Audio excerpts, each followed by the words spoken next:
Hello, my name is Laura Almate. Hello, I'm Jamie Crawford. Hello, I'm Mark Latar. Hello, my name is Brian Graham. Hello, I'm Jessica Schwartz.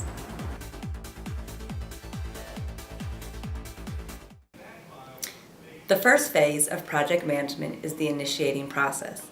In this phase, you should identify the problem. What is it you are trying to accomplish or fix? Next, you should determine your objective. How much time do you have? What are your resources, and what is your budget? Then you should identify your scope. What boundaries do you have to stay within while completing the project? Last, you must identify your stakeholders. Determine who your stakeholders are, what is it in the project that is important to them, and what are their concerns about this project. After you determine all of this, you can then move to the planning phase.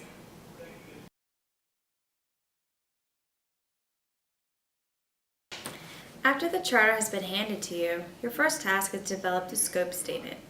In your scope statement, you should include the following details: sponsors, objectives, benefits, overview of purpose, constraints, project deliverables, stakeholders affected, assumptions and impacts, and identify the roles and responsibilities of each team member. In addition to the scope statement, you must identify your resources. This can include time, materials, people, and money. You will also need to develop a list of items that will constitute your deliverables and identifies the tasks needed to complete said deliverables. You should also be sure to estimate resource requirements and finalize a project budget. Aside from these tasks mentioned, some of the biggest tasks in the planning phase are identifying risks, developing a schedule, and creating a work breakdown structure, also known as a WBS. Risk planning is an important task. In risk planning, typically one creates a risk register as seen here. The purpose of this is to determine all risks associated with your project and mitigate these risks. When developing your schedule, Microsoft Project is most commonly used. In this program, you can identify all the tasks required. By doing so, you're able to determine the length of time for each task, the deadline, and prioritize each task. The final aspect of the planning phase is developing the work breakdown structure, WBS. This is commonly developed in Microsoft Project as well. The WBS identifies the tasks needed, the time associated with the task, and it will also identify all the tasks you must meet to fulfill a given scope. This also identifies hidden dependencies. It is also used as the base for assigning resources and deriving time estimates. An example of a WBS is seen here.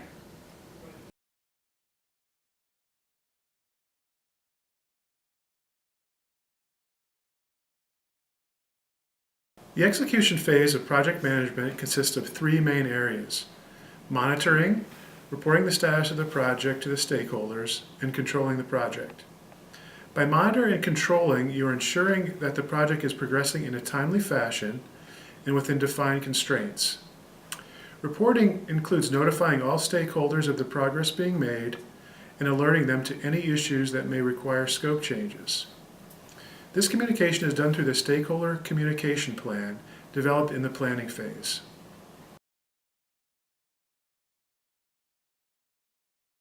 In the monitoring stage, the project manager ensures that all tasks are following the critical path within the defined schedule.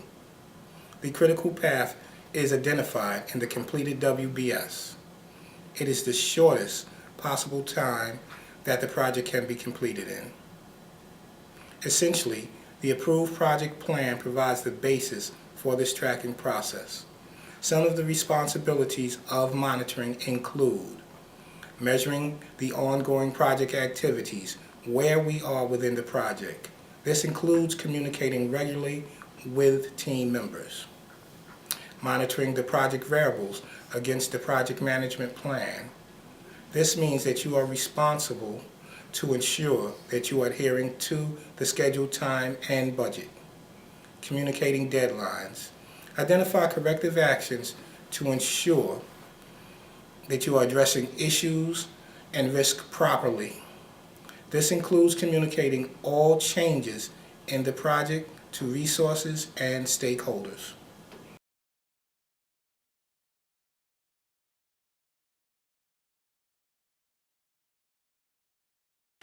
Project managers are responsible for several different aspects of the assigned project. Perhaps one of the most important aspects of the project is the final stage known as closing the project. Closing the project involves several steps. The most important steps when closing a project include releasing the resources, ensuring you and your team have met all of your contractual obligations, handing the product to the client, and following up with the client at a scheduled date. Once the client has signed off on the project, your project has officially ended. It is also a requirement to supply all of your coworkers with beer. Let's talk about something important. Are they all here? All but one. Well, I'm going anyway. Let's talk about something important. Put that coffee down.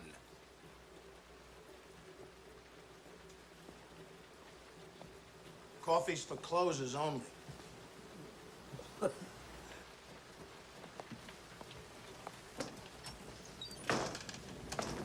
A, B, C. A always B, B, C closing. Always be closing. Always be closing. Thank you for your time and attention. We hope you have a better understanding of the 5 phases of project management. Test your understanding at www.projectmanagementrules.com. Thank you. Good night and good luck.